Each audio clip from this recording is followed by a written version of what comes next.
प्यारे बहन भाइयों, सत्यार्थ प्रकाश चैनल में आपका स्वागत है। साथियों, आज हम एक ऐसे विषय पर चर्चा करने के लिए बैठे हुए हैं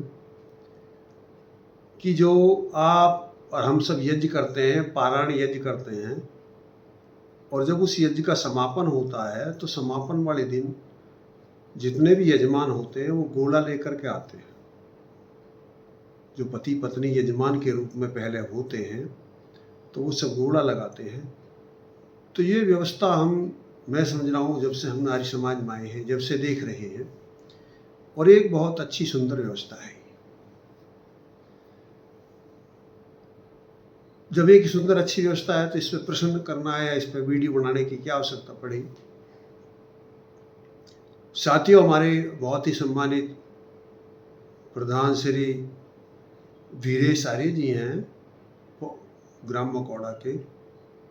उनके पिताजी की स्मृति यज्ञ था जिसमें हमारे पूजनीय स्वामी करमवीर जी महाराज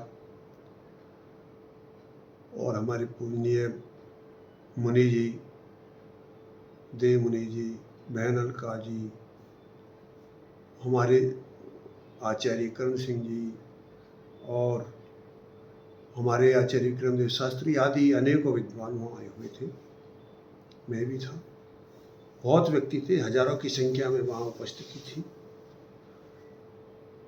तो यज्ञ अच्छी तरह संपन्न हुआ, लेकिन मेरे वक्तव्य से एक पूर्व वक्ता ने ये बात कही थी कि ये जो वहाँ घोड़ा लाई गई था आहुति के लिए, वो 15 घोड़ा लेकर आए थे। अब ये घोड़ा जो है ये लगाने नहीं चाहिए, घोड़ा का आहुति नहीं लगानी चाहिए। आपकी भावना के मारे आप ले आए तो लगा दो, लेकिन आगे से कभी मत लगाना। तो ऐसी बात जब उनके द्वारा कही गई तो फिर मेरा जब बोलने का अवसर आया तो मैंने कि पूर्व वक्ता ने कुछ ऐसा कहा है, तो मैंने फिर बताया कि जो व्यवस्थाएं हैं हमको विचार करके बोलना चाहिए। कुछ विषय हमारे सभा के होते हैं, कुछ हमारे सत्संग के विषय होते हैं, कुछ हमारे मीटिंग के विषय होते हैं, कुछ हमारे अलग विषय होते हैं। यदि उनको हम साथ साथ रहते थे, रहे हैं, अब भी रहते हैं, कभी उन्होंने ऐसी चर्चा नहीं की कि भाई ये नहीं होना चाहिए, जबकि वो सब कार्यों में आते रहे हैं। जितने भी पारायण यज्ञ होते हैं अधिकांशतः उनमें बुलाया जाता और आते हैं। लेकिन जब कभी ऐसा कह देना सभा में, और जो कह देने का आधार बताया गया कि महर्षि दयानंद ने कहीं नहीं लिखा कि गोला की आहुति लगानी चाहिए। महर्षि दयानंद ने कहीं नहीं लिखा है, इसलिए हमको गोला की आहुति नहीं लगानी चाहिए। लेकिन ये भी एक अफसोस की बात है कि महर्षि दयानंद ने जो नहीं लिखा है उसकी गोला की आहुति नहीं लगानी चाहिए। तो मेरा प्रश्न है कि महर्षि दयानंद ने कहाँ लिखा है कि नहीं लगानी चाहिए। जैसे मैंने वहाँ एक बात वो भी कही थी कि ये तो कहीं नहीं लिखा 5 तारीख में श्री वीरेश प्रधान जी अपने पिताजी की स्मृति यज्ञ ग्राम मकौड़ा में करेंगे, जो कहीं वेद में नहीं लिखा, कहीं किताब में नहीं लिखा। और फिर भी हम बड़े हर्ष के साथ मना रहे हैं, वेद आधार बता रहे हैं, वेदोक्त बता रहे हैं। तो फिर हम किस आधार पर कह सकते हैं कि भाई जो लिखा नहीं है तो वो महर्षि दयानंद ने नहीं लिखा तो उसको हम कर नहीं सकते। अरे क्या बात लिखी है, क्या नहीं लिखी है। महर्षि दयानंद ने साफ लिखा है 4 प्रकार के पदार्थ होने चाहिए। रोगनाशक हो, मिष्ट हो, और पुष्टिकारक हो, और सुगंधी कारक हो। और जबकि 4 गुण संपन्न गोला है, मैं कहूँ 4 गुणों को लिए संपन्न है। गोला आप जलाओगे सुगंधी कारक भी है, उसे जलाओगे पुष्टि कारक भी है, उसे जलाओ सुगंधी कारक भी है, घोड़ा को जलाओ रोगनाशक भी है। आप देखेंगे नारियल का तेल नहीं लगाते जब चर्म रोग हो जाता, कितनी बड़ी एलर्जी हो, घोड़ा का तेल लगा लीजिए। तो जो 4 गुण संपन्न हो और उसकी आहुति लगाना वैदिक बताया जाए, तो ये इस आधार पर बताया जाए कि महर्षि दयानंद ने लिखा नहीं है। अरे महर्षि दयानंद ने लिखा तो है। अब आप इस आधार पर सिद्ध करें कि महर्षि दयानंद ने नहीं लिखा तो इसलिए नहीं करना चाहिए, तो मुझे ये अविवेकपूर्ण बातें लगती हैं। हमारे विद्वानों को, वक्ताओं को हर बात पर अच्छी तरह विचार करके अपना मुंह खोलना चाहिए। ये आर्य समाज के मंच पे ऐसा नहीं कोई कुछ भी है, कुछ भी कह दे, कुछ भी चला जाए, ये नहीं चल सकता। जो व्यवहारिक है, जो उचित है, वही कहना चाहिए। जो उचित और व्यवहारिक नहीं है, फिर यहाँ ये प्रश्न बनता है, यदि ये गलत है तो 20 साल से क्यों कराते आ रहे हो?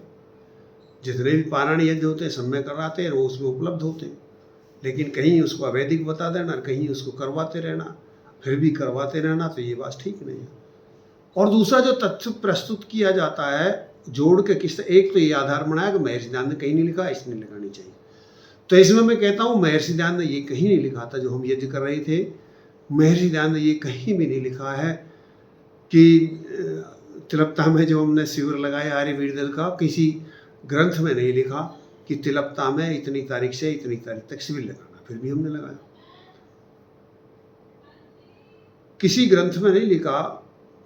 महर्षि दयानंद के में हमको गौतम बुद्ध नगर की जिले की आर्य सभा बनानी चाहिए, प्रतिनिधि सभा, लेकिन उन्होंने फिर भी बनाई, ये कार्य करते हैं। तो ये बात तो हम बिना लिखे भी कर रहे हैं, और उनको अवैधिक तो कोई नहीं बता सकता। तो ये बात तो सिद्ध नहीं होती कि भाई महर्षि दयानंद ने लिखा नहीं तो इसलिए ये चीज अवैधिक है। तो ये आधार निराधार है। और दूसरा पक्ष जो प्रस्तुत करते हैं इस विषय पर, वो क्या है कि देखो जी, ये बलि से संबंध है।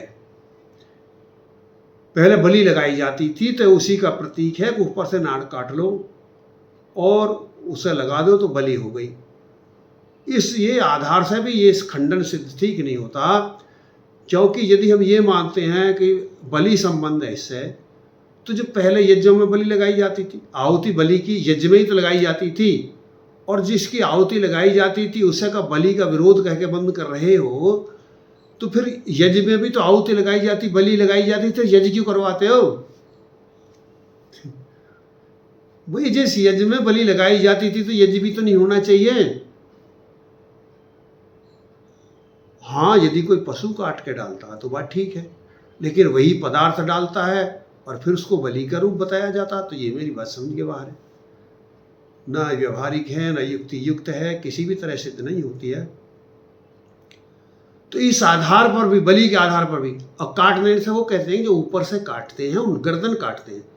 घोड़ा में गर्दन और हाथ और पैर कहाँ, छाती कहाँ सिद्ध होती है? इस बात पर भी उनकी बुद्धि पर तरस आता है, जो उसको घोड़ा में सिर तय करते हैं कि ये घोड़ा का सिर है। कहाँ तो घोड़ा का सिर है, कहाँ घोड़ा के पैर हैं, मैंने तो कहीं देखा नहीं, पता उन्होंने कहाँ देखा है। और फिर प्रश्न उठता है, अब वे ऊपर से क्यों काटते? उनको घोड़ा के ऊपर काटने से आपत्ति है, बीच में से काट दो, सबड़े काट दो तो कोई आपत्ति नहीं है, फिर आहुति लगा सकते हो। और यदि आपने ऊपर से काट दिया, उसका सिर काट दिया, कहाँ घोड़ा का सिर है, तो फिर वो आपत्ति किसे मत करना। लेकिन उसकी व्यवस्था क्यों? यदि ऊपर से नहीं काटे तो जो हमारे यज्ञ करवाना पुरोहित होते हैं, यज्ञ करवाते हैं जो, वो कह देंगे आप घोड़ा के अंदर आपके घर में शुद्ध घी, घर से शुद्ध घी भर के लाना है, खांड भर के लानी है, मेवा भर के लानी है, आपके घर में है। और यदि मान लिया आप ऊपर से उसे ना काटेंगे, जैसे आप सिर बता रहे हो, तो उसके अंदर घी कैसे भरा जाएगा? अब आप कहो उसे बीच में से क्यों नहीं काट देते? यदि बीच में से काट देंगे तो क्या गैस के अंदर रुकेगा? अरे जो व्यवहारिक पहलू है उसका सिर बता रहे हो। अरे जब उसमें गोला में घी भरा जाएगा, यदि आपके मतानुसार बीच में से काट दें तो उसमें तो घी नहीं रुकेगा। और उसके अंदर खांड भरनी है, शुद्ध घी भरना है, मेवा भरनी है, और वो लेकर के आनी है, तो वहाँ उसका सिर कैसे मान लिया जाए? तो ये तथ्य भी निराधार विवेकपूर्ण नहीं है, और जिसके आधार पर इस बात का खंडन किया जा सके कि भाई आहुति इस आधार पर नहीं लगाई जानी चाहिए। किसी भी कीमत पर गोला की कटाई के आधार पर उसको अवैधिक सिद्ध कर देना। भाई हम पदार्थ लगा रहे हैं, यदि हमने गोला उनके मतानुसार नीचे से सबला काट दिया तो वैदिक है, और उसमें हमने भीतर गोला में वो भर के सुगमता से डाल दिया वो अवैधिक है। तो जो ऐसी सोच रखते हैं उनकी संकीर्णता पर, उनकी ऐसी संकीर्ण कठमुल्लापना सोच बड़ी भद्दी लगती है। आर्य जगत के लिए हानिकारक है, व्यवस्था के लिए हानिकारक है। महर्षि दयानंद की कितनी विशाल सोच। आप देखेंगे महर्षि दयानंद यज्ञ की विधि आप ऋग्वेद आदि भाष्य में मुकाम में पढ़ेंगे, ऐसे कर सकते हो, संस्कार विधि में करोगे ऐसे पढ़ सकते हो, सत्यार प्रकाश में ऐसे पढ़ सकते हो। उन्हें मूल चीज़ बताई, हर चीज का प्रयोजन बताया है कि हम मंत्र क्यों बोलते हैं, कि मंत्रों की रक्षा हो, वेद का पठन पाठन हो, इसलिए हम वो करते हैं। और वो आहुति क्यों लगवाते हैं, उससे जो पदार्थ विद्या के आधार पर संसार में जो है, जो शुद्धिकरण हो, जो वायु प्रदूषण है उसका नष्ट हो, रोग निवारण हो, शुद्ध अन्न हो, शुद्ध वायु हो, शुद्ध औषधि हो, शुद्ध वीर्य हो, फिर शुद्ध प्रजा पैदा हो, संसार कल्याण हो। उनका ये प्रयोजन है, बहुत बड़ा उपकार वो इसके माध्यम से मानते हैं। और वो ऋग्वेद आदि वाष्पभूमिका में लिखते हैं कि जिस तरह यज्ञ अच्छा होता हो उस तरह व्यवस्था करनी चाहिए। इस तरह कभी नहीं सोचना चाहिए कि इधर से आहुति लगा दी, इधर से आहुति लगा दी तो अपराध हो जाएगा, इधर से पानी डाल दिया, इधर से पानी डाल दिया तो अपराध हो जाएगा। इन छोटी छोटी बातों में घिरे हुए हमारे विद्वान पता नहीं उनको बुद्धि पर तरस आता। अरे जो उसका मूल प्रयोजन है, यज्ञ का जो मूल प्रयोजन है उसकी तरफ जाना चाहिए। उन पर चर्चा ना करके उन नकारा विषयों में घेर देते हैं उस विषय को। तो जो महर्षि राम ने जितनी विशाल सोच हमको दी है उसके आधार पर अब यदि देखिए, यदि इस बात को मान लिया जाए कि हमें घोड़ा की आहुति नहीं लगानी चाहिए तो नुकसान क्या होगा, मैं यही प्रश्न करता हूँ। आप कह सकते हैं कि चलो घोड़ा की आहुति न लगाइए तो नुकसान क्या होगा। देखो, यदि घोड़ा की आहुति लगाने का विधान हम रोकते हैं यज्ञ के अंदर तो नुकसान क्या होगा कि अब तक जो परंपरा रही है रहती है, यज्ञ मान लिया 11 दिन, 20 दिन, 21 दिन, महीना महीना भी हमारे यज्ञ चलते हैं। और एक एक महीने के यज्ञ में माना कि एक दिन में 2 यजमान भी बने, 2 यजमान भी बने तो 60 यजमान हमारे बन गए, जबकि 3-3, 4-4 बनते, लगभग सैकड़ों यजमान हमारे एक यज्ञ में बन जाते हैं। कम से कम मैं बता रहा हूँ, सैकड़ों यजमान हमारे चारों वेदों के पारण यज्ञ में बन जाते हैं। और जब हम ये व्यवस्था करते हैं भाई हमारा उस दिन समापन है, तो जिस दिन पहले दिन से अंतिम दिन तक जितने भी यजमान बने हैं, कृपा वो अपने घर से सब गोला लेकर के आएँ और उसमें घी भर के लाएँ, उसमें शुद्ध खांड भर के लाएँ और मेवा भर के लाएँ, मेवा भर के लाएँ। यहाँ से कोई पदार्थ उनको भरने के लिए अपने घर से लेकर के आए। अब मानो 100 हमारे यजमान हैं, वो पति पत्नी हैं, उनसे हमने ये आग्रह किया कि भाई आपको घोड़ा लेकर कर, उन्हें भी पता है कि भाई मुझको पूर्ण आहुति पे जरूर जाना है क्योंकि मैंने एक दिन मैं यजमान बना था। तो इससे एक तो उनके आने की अनिवार्यता सिद्ध हो जाती है। यदि आप ये बात हटा देते हो कि भाई आपको घोड़ा कुछ लगानी, तो फिर तो सामान्य बात है कोई आवे या नहीं आवे। तो एक तो उनकी अनिवार्यता घट जाती है। एक जो 100 गोलाओं के अंदर भरा हुआ घी, शुद्ध खांड और शुद्ध मेवा, उससे वंचित हो जाते हैं।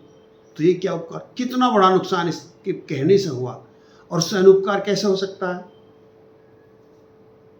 नहीं हो सकता। तो मेरे उन साथियों से अनुरोध है, मैं इस पर ज़्यादा चर्चा नहीं करना चाहता हूँ। मैं इस पर बहुत विस्तृत चर्चा कर सकता हूँ और बहुत अच्छी तरह पक्ष रख सकता हूँ। और इस बीमारी के शिकार हम अनेक बार होते रहे हैं, मूल रूप से सभाओं में। ऐसी ये वितंडतावाद में कहूँगा, जब अम्बाड़ में ये हो रहा था उसको भी ये कह करके कि बहुकुंडी अवैधी के रोक दिया गया था, लेकिन श्री राकेश आर्य जी, हमारे डॉक्टर राकेश आर्य जी हैं, उनकी युक्ति युक्त तथ्यों से वो सिद्ध हो पाया। एक ऐसी जब पूरा कार्यक्रम इमलिया में हो चुका था तो वहाँ भी जाकर के रात्रि में जब अंतिम समापन हो रहा था, अंतिम रात्रि में जाकर के बखेड़ा किया कि ये अवैधिक है, वेद में कहीं नहीं लिखा है, दुर्लभ नाम कहीं नहीं लिखा है, तुमने सबने अपने दौर से लिखा है। वहाँ बड़ा झगड़ा हुआ, निट निट बचाओ। तो इंदिराज शास्त्री जी की भूमिका थी, यानी वहाँ अप्रिय घटना घट जाती। तो ऐसे ही मैं उन सब साथियों से अनुरोध करूँगा कि हमको ऐसे विषय नहीं उठाने चाहिए। ये बिल्कुल वेद विहित और वेदानुकूल है, और फिर भी किसी को आपत्ति है तो हमारी वही आदत है, शास्त्रार्थ की खुली चुनौती है, कोई भी आके शास्त्रार्थ कर ले, लेकिन वो उनसे बात करें जो उनसे शास्त्रार्थ कर सकते हैं। वहाँ जहाँ उपदेश की बात होती हैं वहाँ ये बातें ना करें। ऐसा मेरा उन साथियों से अनुरोध है कि वो उम्मीद है हम अच्छी व्यवस्था के लिए अपनी सोच को विकसित करेंगे। और हम ऐसी छोटी संकीर्ण सोच में कि ये महर्षि राम ने नहीं लिखा है इसलिए हम नहीं करेंगे, और अपनी सीमाओं के अनुसार, अपनी बुद्धि के अनुसार, अपनी कल्पनाओं के अनुसार, उसको हम ये कभी नहीं जोड़ेंगे कि ये बलि से संबंध रखता है और ये अवैदिक है। गोला से आहुति लगानी, घी से आहुति लगानी, सब मनुष्य द्वारा आहुति लगानी वैदिक है। जिस तरह यज्ञ की विधि अच्छी हो सकती है, जिससे उसमें शुद्ध पदार्थों का अच्छा दहन हो सकता है, अच्छी वेदी जिस प्रकार बन सकती है, अच्छे संस्कारित पदार्थ जिस प्रकार डाले जा सकते हैं, अधिक सम्मानित व्यक्ति जिस प्रकार यज्ञ में आ सकते हैं, अच्छी अच्छी बातों का जितना उपदेश और प्रचार किया जा सकता है, वो सब वैदिक हैं। और जो उसके अंदर वेद विरुद्ध बात की जाती हैं वो सब अवैदिक हैं। मैं ऐसी विनती उन सभी साथियों से करूँगा कि जो जो ऐसी अवसरों पर ऐसी बातें उठाते हैं, कृपा वो ऐसी बातें न उठाएं। उम्मीद है हमारे साथी इन सूक्ष्म बातों का ध्यान रखेंगे और भविष्य में हमें ऐसी बातों को सुनने का अवसर शायद नहीं मिलेगा। इन्हीं बातों के साथ मैं अपनी वाणी को विराम देता हूँ और मैं उन सभी साथियों से अनुरोध करता हूँ कि जहाँ जहाँ उनको ये यज्ञों पर अवसर मिले, कृपा अपने घर से गोला लेकर के, देखो यज्ञ का विधान है, या आप कहीं भी यज्ञ में जाते हैं तो चाहे आप एक भी दिन जा रहे हैं, चाहे अपने हाथ में कुछ भी लेके जाओ, चाहे आप गुड़ लेके जाओ, घी लेके जाओ, अन्न लेके जाओ, कोई औषधि लेके जाओ, कोई भी पदार्थ लेके जाओ, केसर लेके जाओ, कुछ भी जाओ लेकर यज्ञ में जाना चाहिए। खाली हाथ नहीं जाना चाहिए। कोई फल लेके जाओ, फलों की आहुति लगाइए। और भी कुछ नहीं, घर में दूध है तो दूध ले जाइए, दूध की आहुति लगाइए। तो ये हमको यज्ञ में जाए तो खाली हाथ नहीं जाना चाहिए, ये यज्ञ का विधान है। और हम कह रहे हैं कि वो खराब हो जाएगा तो नहीं। इन्हीं बातों के साथ अपनी वाणी को विराम देता हूँ। ओम शम।